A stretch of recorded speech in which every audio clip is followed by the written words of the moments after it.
Happy cuan buat para cuan mania. Hari ini kita akan menganalisa 5 emiten dengan kode ELSA, Elnusa Tbk, EMTK, Elang Mahkota Teknologi Tbk, MLPL Multipolar Tbk, ISSP Steel Pipe Industry of Indonesia Tbk, dan juga SAME Sarana Meditama Metropolitan Tbk. Kita langsung akan bahas emiten yang pertama yang dimiliki oleh Elnusa Tbk. Hari ini ELSA tutup di harga 300 pada penutupan hari ini, dan bisa dilihat harga sudah mulai mendekati area MA50, dan juga di area MA50 tersebut juga terdapat Fibonacci 61,8%.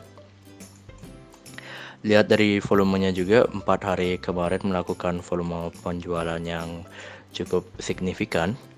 Dan dilihat dari sisi RSI-nya juga, RSI sedang menukik sedikit ke atas di area RSI 50-nya. Jika dilihat ELSA ini, dilihat juga MA50 telah melakukan golden cross dengan MA 100 dan 200, dan area ini bisa dikatakan merupakan area support kuat karena bertemu dengan 3 MA kuat, yaitu MA 50, 100 dan juga 200, dan juga bertemu dengan Fibonacci 61,8%-nya. Jika mengalami penguatan di area tersebut, bisa berpotensi menuju resisten pertamanya di harga 320, dan jika breakout dari area tersebut bisa menuju resisten keduanya di harga 340, dan resisten ketiganya di harga 360.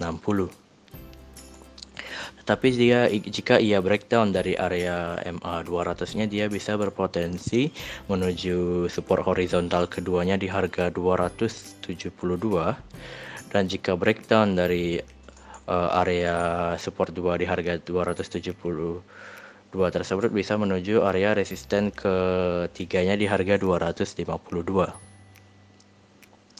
Tetapi untuk yang swing trading bisa melakukan buy on weakness di sekitaran harga 294-an, dan bisa melakukan cut loss, disesuaikan dengan diri sendiri juga, tapi saya sarankan melakukan cut loss jika breakdown dari area MA 200 dan 100-nya juga. Jadi kita langsung akan lanjut ke emiten yang kedua, EMTK, Elang Mahkota Teknologi Tbk. Ini merupakan salah satu sektor teknologi, dan hari ini bisa dilihat volume dalam 6 hari kemarin ini masih dalam keadaan sangat kecil ya, biasa-biasa saja, tidak begitu ada reaksi. Tetapi dilihat dari sisi chartnya sendiri, ini terlihat MTEK ini membentuk sebuah pattern continuation berupa ascending triangle dengan neckline di sekitaran harga 2280-an. Jadi jika MTEK berhasil breakout dari harga 2280-an ini, ia bisa menuju resisten pertamanya di harga 2480. Kita bisa lihat dari sisi bandar detektornya, jika kita lihat dari masa konsolidasinya di tanggal 4 Maret 2022, jika kita ke 4 Maret 2022, kita bisa lihat bahwa secara total ini top 1, top 3, dan top 5 sedang dalam keadaan small akumulasi, dengan top 1 buyer dengan kode broker YU sebesar 1.283 miliar dalam total pembelian gitu. Jadi ini bisa dikatakan masih dalam keadaan akumulasi, walaupun ada sebuah volume penjualan yang besar sekali ya, bisa dikatakan besar sekali pada tanggal 18 Maret kemarin. Tetapi bisa dilihat candle tidak begitu bereaksi terhadap volume. Jadi bisa dikatakan walaupun volume penjualannya cukup besar, tetapi kita bisa juga katakan bahwa volume pembeliannya juga cukup besar, dan ada perlawanan di sekitaran area MA 200-nya. Untuk yang ingin melakukan pembelian, saya sarankan melakukan buy on weakness jika ia menyentuh area MA20 sebagai supportnya. Dan untuk yang ingin melakukan buy on breakout atau BOB, ia bisa menunggu ia melakukan breakout dari pattern ascending triangle ya. Tetapi jika ia breakout dengan volume yang tinggi dan melakukan kenaikan yang sangat tinggi, jangan dikejar dulu. Bisa saja kita menunggu retracement kembali ke area resisten dari ascending triangle-nya di harga 2280-an gitu. Oke, untuk emiten yang ketiga yang kita akan bahas hari ini ada MLPL, Multipolar Tbk. Ini hari ini ia membentuk sebuah candlestick doji di area resisten pertamanya di harga 270-an. Dan tetapi jika kita lihat dari time frame 1 hour-nya ini bisa dikatakan ia membentuk semacam pattern ascending triangle di area resistennya. Dan bisa juga kita lihat bahwa volume penjualan dalam beberapa hari kemarin ini bisa dikatakan sangat kecil. Tetapi kita kembali ke time frame daily-nya dulu. Ini jika besok ia gagal mengalami penguatan, ia membentuk sebuah jika ia besok gagal melakukan penguatan dan breakdown dari area ascending triangle-nya, dia bisa menuju ke area resistance turn it into supportnya di harga 250. Dan jika ia kembali ke area tersebut, ia berpotensi membentuk sebuah pattern yang bisa dikatakan pattern cup with handle. Bisa berpotensi membentuk sebuah pattern cup with handle. Tapi jika ia besok menguat dan berhasil breakout ke atas dari pattern ascending triangle ini, ia bisa berpotensi membentuk sebuah pattern dikatakan rounding bottom, dengan target rounding bottom di kisaran harga. Jika kita menggunakan teori price action, ini kita bisa lihat bahwa target dari rounding bottom ini berada di sekitaran area support turn it into resistance pada tanggal akhir Desember kemarin di sekitaran harga 344-an. Tetapi sebelum kita berpikir jauh, resisten pertamanya berada di sekitaran harga 270 dan resisten keduanya berada di sekitaran harga 288 bertemu juga dengan MA100-nya. Untuk yang ingin melakukan pembelian bisa memperhatikan pattern ascending triangle tadi. Jika ia besok berhasil melakukan penguatan dan breakout dari pattern ascending triangle ini, bisa melakukan buy on breakout.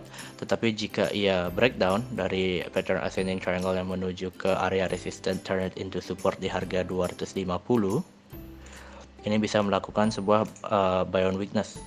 Dan jika breakdown dari harga tersebut bisa melakukan mengurangi posisi untuk mengurangi kerugian gitu. Untuk emiten yang keempat kita akan bahas hari ini ada ISSP. ISSP hari ini tutup terrejeksi di area MA20 sekaligus resisten pertamanya di harga 422 dengan volume penjualan yang masih kecil ya. Jadi sejak tanggal 16 Maret ini volumenya masih kecil, masih bisa dikatakan dalam keadaan sideways aja gitu ya.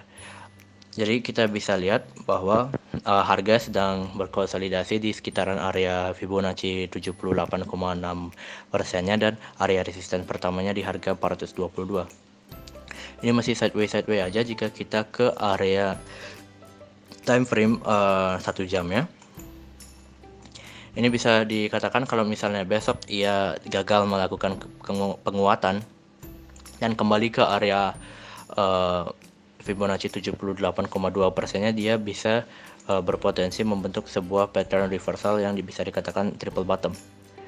Jadi jika ia melakukan penurunan sampai kembali ke area Fibonacci 78,6%-nya, ia bisa dikatakan membentuk sebuah pattern triple bottom dengan target dari pattern tersebut di sekitaran harga 440 gitu ya. kita kembali ke area time frame daily ya. Jika ia berhasil breakout dari harga 422, ia bisa berpotensi menuju resisten pertamanya di harga 444, atau bisa kita turunkan sedikit ya.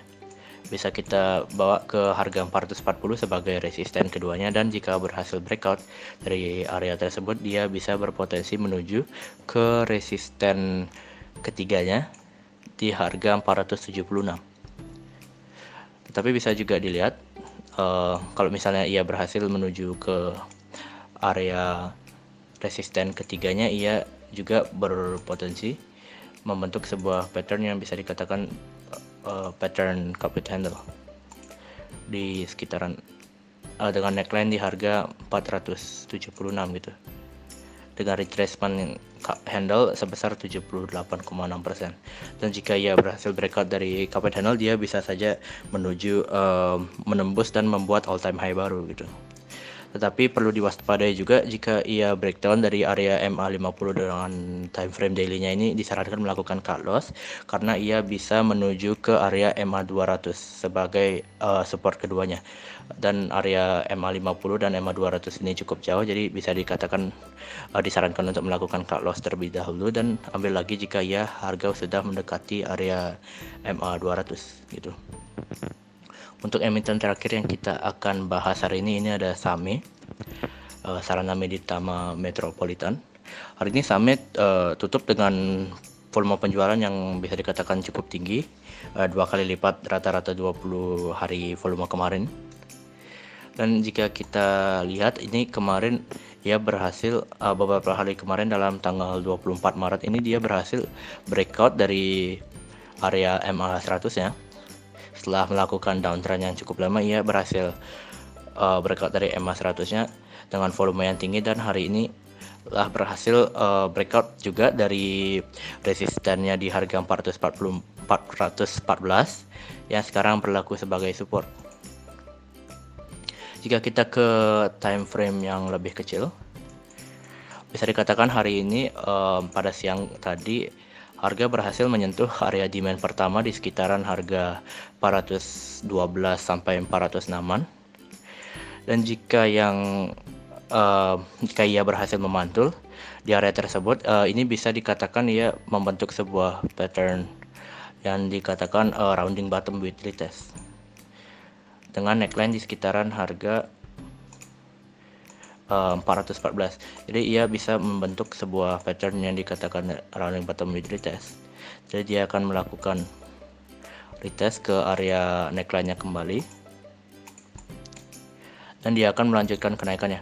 Dan dengan target dari pattern rounding bottom-nya, target dari pattern rounding bottom-nya ini di sekitaran harga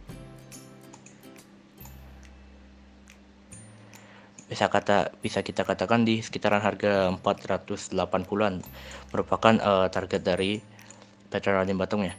Tetapi jika ia breakdown dari area demand-nya di sekitaran harga 406 ini, dia bisa menuju ke area demand keduanya di sekitaran harga 386 sampai 378. Dan jika kita ke time frame daily, area demand kedua ini juga bertemu dengan area MA100 yang berlaku sebagai resistance turn into support. Tapi menurut saya selama ia tidak breakdown dari harga 406 ini, bisa dikatakan masih aman dan bisa berpotensi menuju area MA200-nya di sekitaran harga 470-an gitu. Oke, demikianlah analisa rekomendasi saham ELSA, MTEK, MLP, LISSP, dan SAME yang bisa kami sampaikan. Semoga bisa menjadi referensi bagi para cuan mania di dalam mengambil keputusan menjual ataupun membeli. Di sini kami sekali lagi tekankan dan garis bawahi bahwa analisa rekomendasi saham hari ini tidak untuk mengajak cuan mania membeli ataupun menjual saham-saham yang kami analisa. Dan kami juga tidak bertanggung jawab atas segala kerugian maupun segala keuntungan yang terjadi akibat analisa saya hari ini. Sekian dari saya. Terima kasih. Terima kasih sudah menonton video saya, dan jangan lupa untuk subscribe, komen, like, dan share. kepada para cuan mania yang membutuhkannya. Sekali lagi saya ucapkan terima kasih dan semoga kita sehat, bahagia selalu dan cuan menyertai kita bersama. Sampai bertemu di video kami selanjutnya. Salam.